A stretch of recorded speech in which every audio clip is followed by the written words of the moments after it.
السلام علیکم ورحمۃ اللہ وبرکاتہ۔ جی، میں 3 روز سے رانچی کے علماء ثلاثہ کا ذکر کر رہا ہوں، جن کی خدمات بہت ہے، بہت قربانیاں ہیں مدارس کے اعتبار سے، مساجد کے اعتبار سے۔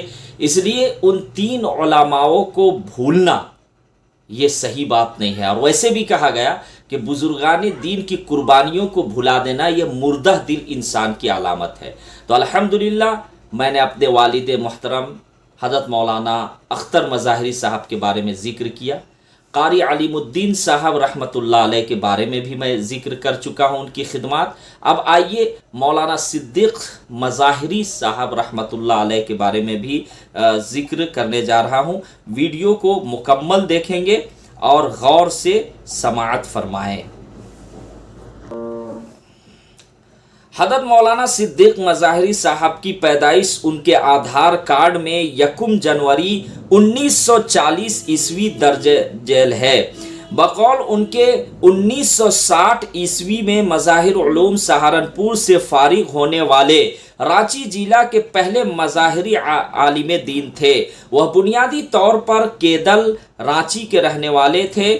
ہندپیڑھی کے مشہور و معروف تاجر حافظ محمد جمال الدین مرحوم کی بڑی لڑکی سعیدہ خاتون سے 1963 عیسوی میں نکاح ہونے کے بعد ہندپیڑھی رانچی میں ہی آباد ہو گئے۔ سب سے پہلے مولانا آزاد کا قائم کردہ مدرسہ اسلامیہ اپر بازار رانچی میں چند سال مدرس رہنے کے بعد انجمن اسلامیہ رانچی کے توسط سے جامع مسجد اپر بازار رانچی کے امام و خطیب مقرر کیے گئے۔ اپنی زندگی کے آخری لمحات تک جامع مسجد رانچی سے تقریباً 54 سالوں تک مسلسل امام و خطابت کی ذمہ داریوں سے منسلک رہے۔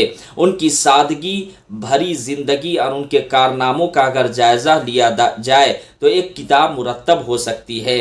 مولانا صدیق مظاہری صاحب کی شخصیت اور ان کے مختلف دینی و اصلاحی کاموں اور کارناموں سے کون انکار کر سکتا ہے، جنہوں نے اپنی خاموشی، فطری طبیعت کے ساتھ بغیر کسی شور شرابہ، ہنگامہ، نام و نمود اور اپنی ذاتی مفاد سے کوسوں دور رہ کر محض رضا الہی کے خاطر سینکڑوں ایسے دینی اصلاحی کارنامے انجام دیے جس سے انکار حقیقت سے آنکھیں موڑ لینے کے مترادف ہوگا۔ یہ مولانا عبید اللہ قاسمی صاحب جو ہے بتا رہے ہیں اپنے والد کے بارے میں۔ مولانا عبید اللہ قاسمی صاحب جو مولانا صدیق مظاہری صاحب رحمۃ اللہ علیہ کے صاحبزادے ہیں۔ مولانا صدیق مظاہری صاحب رحمۃ اللہ علیہ 1965 سے اگست 2019 تک مسلسل 54 سالوں تک سخت سردی، گرمی، برسات، ناگہانی حالات میں بھی امام و خطابت کی ذمہ داری کو نہایت ہی سنجیدگی، متانت اور حسن خوبی کے ساتھ نبھایا۔ مولانا عبید اللہ صاحب فرما رہے، جو میرے ناقص علم اور معلومات کے مطابق کم از کم جھارکھنڈ خصوصاً رانچی کے ضلعوں میں امام و خطابت کی تاریخ میں کسی کرامت سے کم نہیں ہے۔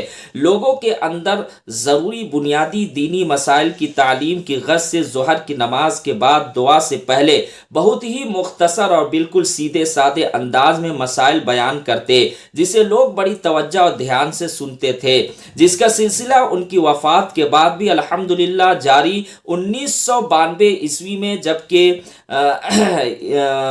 بابری مسجد جب شہید ہوا تو اس کا اثر جو ہے وہ رانچی میں بھی دکھا۔ جامع مسجد رانچی جہاں مسلمانوں کی آبادی بالکل نہیں ہے، اس ماحول میں بھی جامع مسجد کو اذان نماز سے آباد رکھا۔ ایسے ناگزیر حالات میں بھی امام و خطابت کی ذمہ داری نبھاتے رہے۔ شفقت کی وجہ سے بھائی بہن کے منع کرنے پر بھی ان کا جواب ہوتا تھا کہ اللہ کا گھر جامع مسجد موت کے ڈر خوف سے اذان نماز سے محروم ہو جائے یہ نہیں ہو سکتا۔ موت کا ایک دن متعین ہے، اسی کو اللہ کی ذات پر ایمان اور کامل یقین کہتے ہیں، جو مولانا صدیق صاحب کے اندر اللہ تعالیٰ نے رکھا تھا۔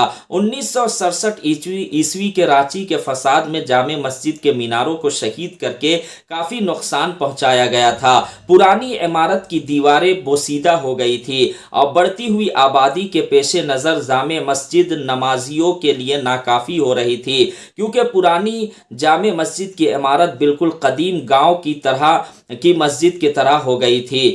مولانا صدیق مظاہری نے 1976 عیسوی میں چند مخلص مقتدیوں کے مشورے سے جامع مسجد کی تعمیر جدید کا فیصلہ کیا اور انجمن اسلامیہ رانچی کے ذمہ داروں سے منظوری بھی لے لی، کیونکہ جامع مسجد رانچی انجمن اسلامیہ رانچی کے ماتحت تھی۔ انجمن اسلامیہ رانچی سے تعمیر جدید کی اجازت ملنے کے بعد ایک جنون سا ہو گیا۔ جامع مسجد کی تعمیر جدید کرنی ہے۔ اس وقت سے مشہور و معروف ٹھیکیدار جناب عالم صاحب مرحوم سے مسجد کا نقشہ بنوایا اور بغیر کسی انتظار کے محض اللہ کی ذات پر بھروسہ اور اعتماد کرتے ہوئے حضرت مولانا سالم قاسمی صاحب محتمم دارالعلوم دیوبند رحمۃ اللہ علیہ کے ہاتھوں سنگ بنیاد رکھا گیا۔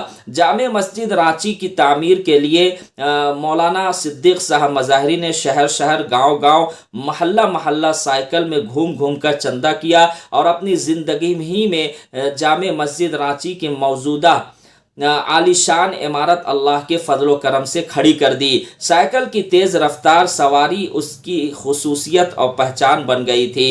اگر کبھی مورخ یا کسی اسلامی ریسرچ اسکالر نے جامع مسجد رانچی کی تاریخ لکھی اور مولانا صدیق مظاہری صاحب کی 54 سالہ امامت و خطابت اور ان کی تعمیری کے راہ میں ان کی قربانیوں کو فراموش کیا تو یہ جامع مسجد کے ساتھ ایسی ہی ناانصافی ہوگی جس طرح ناانصافی بھگوا مورخ اور بھگوا دانشور ہندوستان کی آزادی میں مسلمانوں کی قربانی اور ان کے تاریخی کارناموں کے ساتھ کر رہے ہیں۔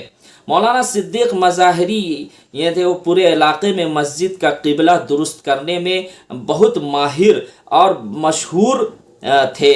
کہیں پہ بھی نئی مسجد کی تعمیر ہوتی یا پرانی مسجد کے توسیع ہوتی تو قبلہ درست کرنے کے لیے مولانا صدیق مظاہری صاحب کو بلایا جاتا تھا۔ سب کو معلوم تھا کہ قبلہ درست کرنے میں مولانا صدیق مظاہری صاحب کو ایک خاص ملیکہ اور اس فن میں بڑی مہارت حاصل ہے۔